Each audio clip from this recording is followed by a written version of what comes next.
Buenas tardes. En primer lugar, me gustaría dar las gracias al comité organizador por este cuarto Congreso Internacional de Innovación Docente, Educación y Transferencia del Conocimiento. Y mi presentación se titula La escritura creativa como estrategia didáctica para la enseñanza de la subordinación adverbial a nivel universitario. En primer lugar, hemos propuesto un objetivo principal, ¿no?, que sería explorar y proponer una metodología didáctica basada en la producción de textos de los propios alumnos en el aula, ¿no?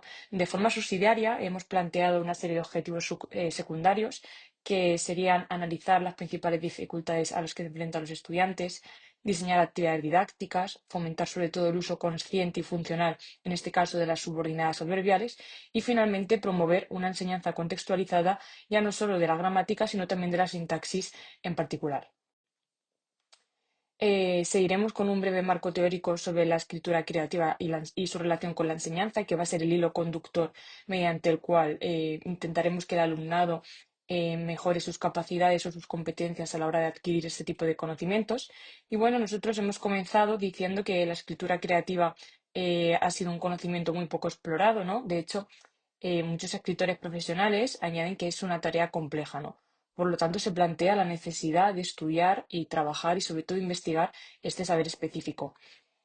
La conjunción de escritura y creatividad se define como un proceso de composición profunda, ¿no?, que implica una serie de competencias, en este caso una serie de competencias cognitivas, emocionales y lingüísticas.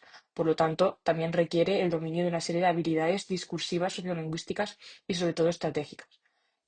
Al margen de lo que podamos pensar de la escritura creativa, es un saber que finalmente se traduce en un ejercicio intelectual y que como consecuencia tiene una base epistemológica que debe ser estudiada y sobre todo interpretada. A la hora de estudiar, a la hora de implementar esta propuesta metodológica en el aula, nos hemos encontrado con una serie de dificultades en la enseñanza de la subordinación adverbial que hemos venido estudiando a lo largo de estos años como docentes, y es que ha sido tradicionalmente un reto la educación lingüística, ¿no?, sobre todo por esta variabilidad que presenta a la hora de definirla. Por ejemplo, las oraciones subordinadas adverbiales, en este caso, presentan una variabilidad sintáctica y semántica. Por lo tanto, la dificultad en su reconocimiento con su uso correcto específico es un hándicap, sobre todo a la hora de presentar a los estudiantes. Asimismo, hay una falta de correspondencia entre la gramática normativa y el uso real de la lengua, por lo que los estudiantes también encuentran este problema a la hora de intentar analizar oraciones que ellos normalmente usan en un contexto coloquial, oral. Vemos esta falta de correspondencia y cómo esto en realidad puede dificultar para que los alumnos puedan adquirir esta serie de conocimientos. Y finalmente, esta identificación de relaciones lógico-semánticas también presenta un problema a la hora de comprensión para el alumnado, ¿no? Por lo tanto, es una enseñanza que viene tradicionalmente marcada por este componente memorístico de nexos, una taxonomía de nexos, y que va ligado a un aprendizaje mecánico y, por tanto, nada resolutivo o reflexivo. Hemos empezado con un breve marco teórico en el que partimos de un problema descriptivo y clasificatorio a la hora de abordar el estudio de las llamadas oraciones subordinadas adverbiales. Como veremos, ya este propio nombre, esta propia terminología implica un problema. Y fundamentalmente ya la categoría de adverbio es un problema que está muy arraigado en lo que es la tradición discursiva, ¿no? Por lo tanto, a la hora de que el propio alumnado pueda explicar o pueda definir esta categoría gramatical, ya presenta de por sí un problema, ¿no? Nosotros también hemos intentado ayudarles a la hora de caracterizar esta categoría gramatical mediante la interpretación semántica, es decir, de ahí una enseñanza ligada a un contexto, y mediante la introducción del componente prosódico o entonativo, ¿no? Intentamos sobre todo desligarnos de esa tradición o de esa enseñanza más tradicional a la que están acostumbrados. Esto también, como ya hemos dicho, los problemas asociados que vienen a la hora de explicar las subordinadas adverbiales es que es una clase muy heterogénea, no solo por su valor semántico, sino a nivel formal, puesto que la taxonomía de nexos es muy amplia.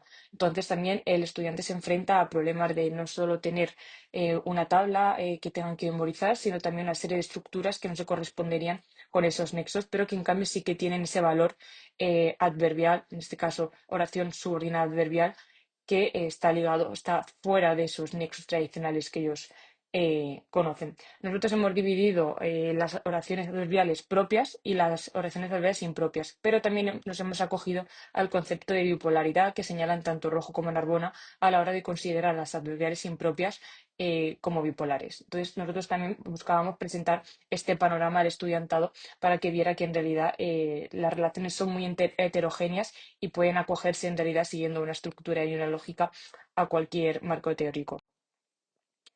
Hemos intentado también, como hemos mencionado anteriormente, un estudio característico o cómo pueden ellos identificar una serie de herramientas para que ellos puedan identificar el tipo de subordinada adverbial, ¿no? Mediante el análisis de los nexos, que ya hemos dicho que también muchas veces es mediante otro tipo de estructuras que no se consideran como nexos. También mediante la introducción del criterio prosódico entonativo, como conceptos como la curva melódica, la inflexión melódica o el acento focal.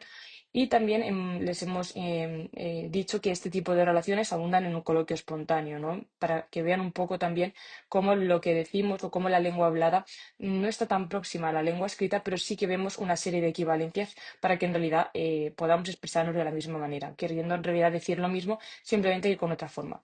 Y como señala Narbona, sobre todo lo que tendríamos es una sintaxis menos trabada, pero más intencional. Entonces, lo que queremos hacerles ver es que en realidad buscamos el mismo mensaje comunicativo, pero que pueda ser diverso pueda ser dicho de otras maneras. Hemos hecho un breve recorrido sobre los enfoques didácticos de la enseñanza en la gramática, ¿no? Por una parte tenemos un enfoque mucho más tradicional, que sería el enfoque estructuralista, basado en el análisis sintáctico y en la memorización, como ya hemos dicho, en esos largos listados de palabras y sobre todo a partir de una oración, el alumno o la alumna debe extraer las diferentes funciones o las relaciones que se dan en esa oración. Por otra parte, tendríamos el enfoque comunicativo, que ya promueven una gramática o un uso más funcional de la gramática mediante actividades significativas, ¿no? En el que ya el alumno tiene que emplear una reflexión, al menos lingüística, y tiene que ir un poco más allá de la memorización. Y finalmente, una perspectiva cognitiva que viene combinada con un enfoque interactivo, ¿no? Sobre todo ese componente ya social ya viene más integrado y sobre todo intentamos incluir esta parte psicológica y social, sobre todo esa lengua hablada oral, a la hora de aprender esta serie de estructuras, ¿no?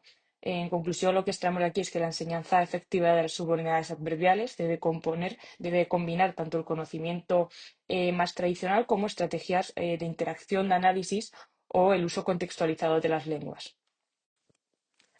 Nosotros hemos incluido el concepto de escritura creativa, como en este caso como elemento subsidiario, sobre todo como herramienta pedagógica para la hora de afianzar este tipo de conocimientos o ayudar al estudiante a que él mismo o ella misma pueda afianzar estos conocimientos. Y bueno, es una vía en la que promovemos una sintaxis sobre todo contextualizada, funcional y significativa, ¿no? El alumno, al escribir esta serie de textos, está obligado a elegir unas estructuras determinadas. Nosotros sí que es verdad que les daremos una serie de estructuras y a partir de ellas tendrán que elaborar una serie de oraciones o de textos. Tendrán que experimentar con el orden de las palabras. Vamos a ver cómo esa alteración del orden lógico o a priori lógico de los elementos les ayudará sobre todo a afianzar más estos conocimientos. O también tendrán que jugar con el ritmo de las oraciones y es ahí donde viene sobre todo este componente intonativo o prosódico del que hablábamos antes. Nuestra propuesta metodológica ha sido una implementación en el aula en un en un periodo corto de tiempo, sobre todo fue en el periodo de la DANA, por lo cual las actividades tuvieron que ser en su mayoría de forma online, eh, que no lo teníamos pensado así, pero las circunstancias fueron las que fueron. En este caso tenemos un alumnado de segundo de carrera de la asignatura de sintaxis española y es un alumnado con una edad bastante homogénea entre 19 y 25 años. Les pedimos por favor que indicasen si eran estudiantes Erasmus o estudiantes nativos de castellano y finalmente podían trabajar tanto de forma conjunta o de forma individual. Simplemente nosotros les aconsejamos que era mejor de forma conjunta, pero ellos podían hacer lo que quisieran. La primera fase de nuestro estudio partía de una fase de exploración, de leer y aprender, es decir, nosotros les explicábamos lo que queríamos obtener de ellos y ellos a partir de cuando ya tenían claro qué tienen que hacer, los llevábamos a una segunda fase en la que ellos mismos tenían que elaborar una serie de textos, ¿no?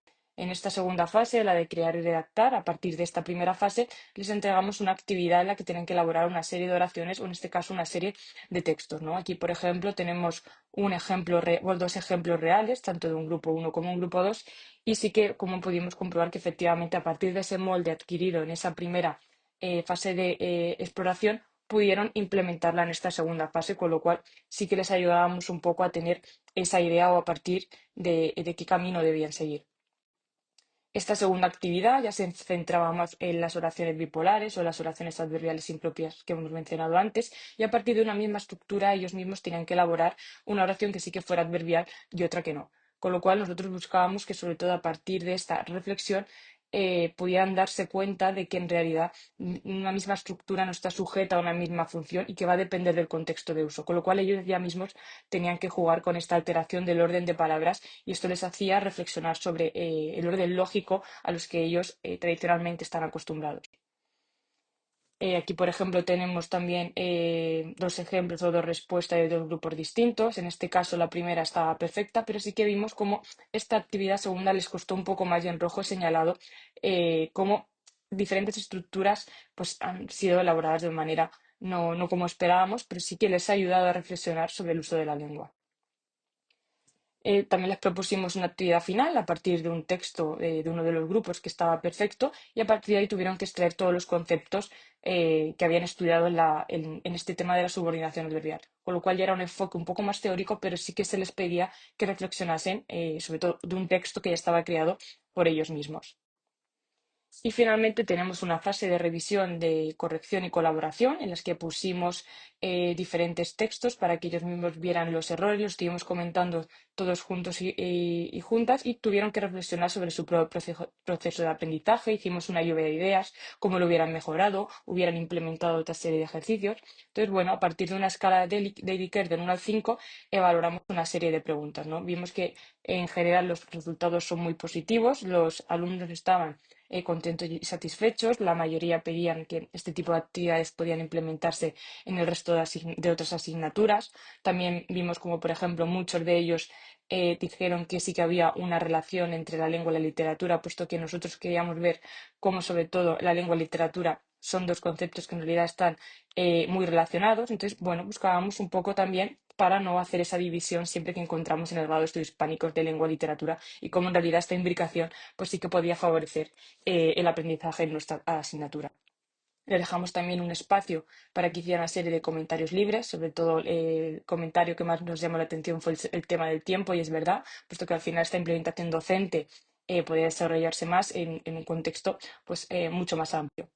Y bueno, los resultados alcanzados, así a priori, es una mejora de la competencia gramatical, ¿no? También es el desarrollo de la competencia discursiva o textual. También sí que hemos visto un incremento de la conciencia metalingüística. El propio alumnado ha podido reflexionar sobre el tipo de oraciones, sobre el tipo de contexto en que se usan, cómo en realidad en el uso oral coloquial decimos una estructura que la podemos trasladar al escrito de otra forma, pero quieren decir lo mismo. Entonces, bueno, vimos cómo esa mejora de la conciencia lingüística o esa reflexión sí que estaban ahí. Como conclusiones, pues pretendemos aumentar esta propuesta, ¿no? Sobre todo aumentar también la motivación. Hemos visto que ha habido un aumento de la motivación por parte del alumnado. La parte del aprendizaje significativo también ha sido muy presente, y en líneas futuras, pues nuestro objetivo sería ampliar el trabajo con otro tipo de estructuras, aumentar la muestra, otro tipo de alumnado, ya no solo a nivel universitario, sino a nivel de secundaria será muy interesante. Y, por ejemplo, también investigar el impacto de este enfoque en contexto de diversidad lingüística, ¿no? Sería muy interesante extrapolar estas actividades a asignaturas donde, por ejemplo, el uso de la lengua sea el valenciano, ya que estamos en una comunidad bilingüe como es la Comunidad Valenciana. Finalmente, he añadido una bibliografía que tienen aquí para consultar, y si desean escribirme pueden encontrarme en este correo. Muchas gracias.